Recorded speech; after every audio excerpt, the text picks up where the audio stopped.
सबको को जय मसीह की। यीशु सहाय, जय यीशु और प्रेज द लॉर्ड। आज का मेरा विषय है बाइबल में प्रभु की सेवा करने वाली स्त्रियां। प्रेरितों के काम 2:17 में लिखा है, परमेश्वर कहता है कि अंत के दिनों में ऐसा होगा कि मैं अपना आत्मा सब मनुष्यों पर उंडेलूंगा और तुम्हारे बेटे और बेटियां भविष्यवाणी करेंगी और तुम्हारे जवान दर्शन देखेंगे और तुम्हारे पुरनिये स्वप्न देखेंगे। Praise the Lord. मेरे प्रिय भाइयों और बहनों, आज हम बाइबल में उन स्त्रियों के जीवन पर ध्यान देंगे जिन्होंने प्रभु की सेवा में अपना पूरा जीवन समर्पित कर दिया। अक्सर समाज में स्त्रियों की भूमिका बहुत छोटा है, परंतु बाइबल यह स्पष्ट करती है कि स्त्रियां परमेश्वर के कार्य में अत्यंत महत्वपूर्ण हैं। तो आइए आज कुछ बातों को लेकर मैं आई हूँ। पुराने नियम में अगर हम देखें कि बहुत सारी स्त्रियां हैं जो कि सेवा करती थी। दबोरा है। न्यायियों 4 और 5 अध्याय को अगर हम पढ़ेंगे, इसमें है दबोरा के विषय में। वो कौन थी? एक भविष्यवक्तिन थी और इज़राइल की न्यायी बनी।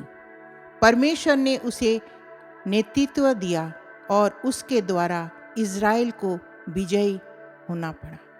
Praise the Lord. दबोरा का नाम हम जब भी पाते हैं, बाइबल में जब हम पढ़ते हैं, तो वो एक भविष्यवक्तिन थी और न्याय करती थी। Praise the Lord. दूसरा हम देखेंगे हन्ना के विषय में।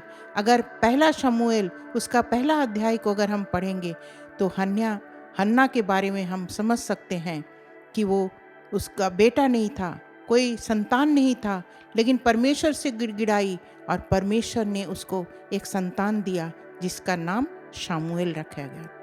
वो भविष्यवक्तिन थी हन्ना। लेकिन स्त्रियों की प्रार्थना के विषय जब भी हम देखते हैं, हन्ना का नाम आता है। वो बहुत प्रार्थना करने वाली स्त्री थी।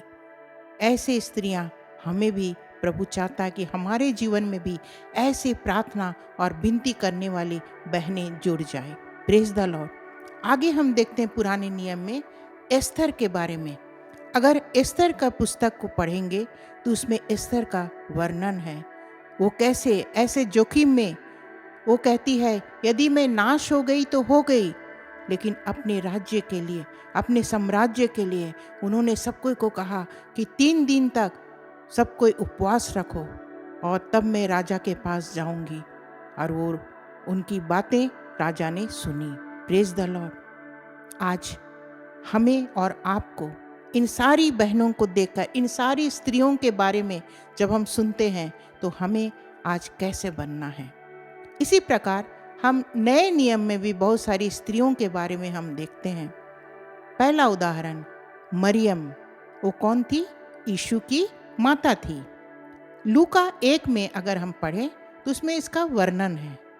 परमेश्वर ने उसके गर्भ में उद्धारकर्ता यीशु का जन्म होने दिया। उसने विनम्रता से कहा कि तेरे वचन के अनुसार मेरे साथ ऐसा ही हो। उसने उसको एक्सेप्ट किया। दूसरा है मरियम मगदलिनी।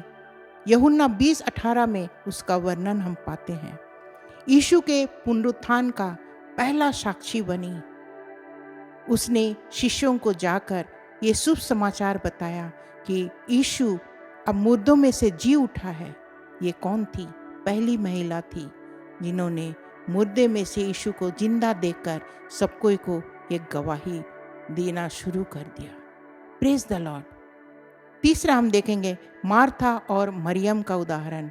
लूका 10 38 से 42 को अगर हम पढ़ें तो उसमें लिखा है कि मार्था और मरियम दोनों के बारे में लिखा है। एक सेवा करती थी तो दूसरा प्रभु के वचनों को सुनने में अपने समय को लगाती थी। दोनों अलग अलग तरीके से प्रभु की सेवा करती थी।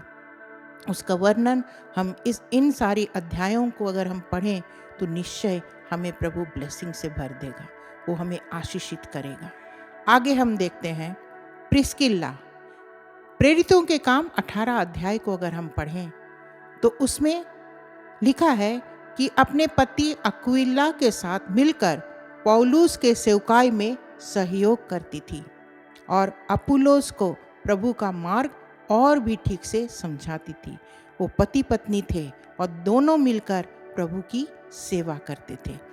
मेरे प्रिय भाई और बहनों, नए नियम और पुराने नियम दोनों नियमों में हम देखते हैं बहुत सारी स्त्रियां प्रभु की सेवा करती थी, प्रभु के लिए अपने समय को निकालती थी। आज हम और आप कहाँ हैं?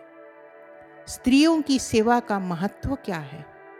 आगे हम देखेंगे कि स्त्रियों की सेवा का क्या महत्व है। स्त्रियों की सेवा का महत्व ये है कि स्त्रियां ना केवल घर की सेवा करती है बल्कि अपनी कलीसिया और समाज में भी परमेश्वर की सेवा करती है। अगर हम गलातियों 3 उसका 28 को पढ़ें तो उसमें लिखा है, परमेश्वर किसी में भेदभाव नहीं करता, ना तो यहूदी रहा, ना यूनानी, ना दास, ना स्वतंत्र, ना पुरुष, ना स्त्री, क्योंकि तुम सब मसीह यीशु में एक हो। प्रभु की सेवा करने वाली स्त्रियां विश्वास, नम्रता, त्याग और साहस का उदाहरण देती है। अब हम अलग नहीं हैं मेरे प्रियो, अब हम सब एक हैं। प्रभु की दृष्टि में ना कोई नर ना कोई नारी। हमें प्रभु ने इसीलिए बनाया है ताकि हम एक साथ मिलकर प्रभु की सेवा कर पाएं। Praise the Lord. आज हमने जो भी मनन किया, हम भी दबोरा की तरह विश्वास में नेतृत्व करें। Praise the Lord. हन्ना की तरह प्रार्थना में जुड़ जाएं। एस्तर की तरह अपने परिवार और समाज के लिए उठ खड़े हुए। मरियम मगदलिनी की तरह यीशु के पुनरुत्थान की गवाही लोगों को देना है और प्रिस्किला और अक्विला की तरह पति पत्नी वचन को दूसरों तक पहुंचाएं। आज हमारी और आपकी परिस्थिति, हमारी स्थिति कहाँ पर है? आज हम कौन से जगह में पाते हैं? अगर हम अभी तक ये सब काम शुरू नहीं किए हैं, आज तक प्रभु के वचन हम दूसरों को नहीं बांटे, तो आज ये वचन जहाँ तक पहुँच रहा है, आज थोड़ी देर जितने भी बहनें सुन रही हैं या भाई सुन रहे हैं, सब एक बार मन में सोचें कि आज हम अपने अपने बहनों को वो जगह दें, आज प्रभु के काम के लिए आगे बढ़ें। हम बहुत पीछे रहते हैं। हमें ऐसा लगता है कि हम सिर्फ घर और परिवार को हम अपने समय को दे दिए, मेरे लिए वही काफ़ी है। घर में थोड़ा सा बाइबल का वचन पढ़ लिए, वही काफ़ी है। लेकिन नहीं प्रियो, प्रभु एक स्टेप और आगे हमें और आपको बढ़ाना चाहता है। हम बाइबल के उदाहरणों को देखकर हम समझ सकते हैं हम और क्या कर सकते हैं प्रभु के लिए। जिस प्रकार वो प्रभु की सेवा करती थी, आज हमें और आपको भी दूसरों को प्रभु के बारे में बताना है। वो विश्वास, वो प्रार्थना का जीवन और प्रभु में मनन, वो हमें करना है। ना केवल मुझे, लेकिन अपने बच्चों को भी सिखाना है। अपने परिवार में वो प्रार्थना का समय देना है। हम स्त्रियां, हम सब कुछ करते हैं, लेकिन प्रार्थना के लिए हम पीछे हो जाते हैं। आज जो भी यहाँ से सुन रहे हैं, हर एक के परिवार में एक प्रार्थना का समय होना चाहिए। अपने अपने घरों में एक प्रार्थना का समय कीजिए, ताकि हम शाम के वक्त हम सब एक साथ बैठकर घुटने टेक कर जब हम प्रभु से मांगेंगे, तो निश्चय प्रभु हमारी प्रार्थनाओं को जरूर सुनेगा। आज सिर्फ परमेश्वर पुरुषों को नहीं, लेकिन स्त्रियों को भी सामर्थ्य रूप से खड़ा करना चाहता है।